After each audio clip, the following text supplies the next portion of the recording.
گەشتی عومرەکارانی هەرێمی کوردستان دەستی پێکرد بەرەبەیانی ئەمڕۆ کاتژمێر 1:30 ڕاستەخۆ لە فڕۆکەخانەی نێودەوڵەتی هەولێر بۆ فڕۆکەخانەی نێودەوڵەتی مەدینەی مونەوەڕە لە ڕێگای 3 کۆمپانیا هەرێمی کوردستان ژمارەی عومرەکارانی هەرێمی کوردستان بریتیە لە 94 عومرەکاری هەرێمی کوردستان.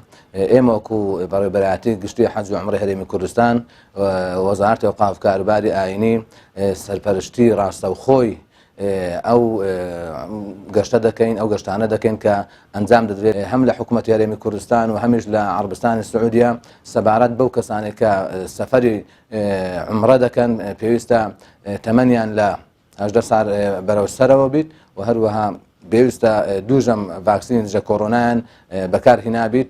لە فەزلی خوای الحەمدولله سەفەری عومرە بووە بۆ ئەو خەڵکەی ئینشاءڵڵا کە دەگەینە مەکە و مەدینە ئینشاءڵڵا دوعای بەخێر لۆ ملەتەکەمان و لۆ کوردستانەکەمان دەکەین ئینشاءڵڵا بوونەوەی عومرەی ئینشاءڵڵا بەردەوام دەبێت ئینشاءڵڵا.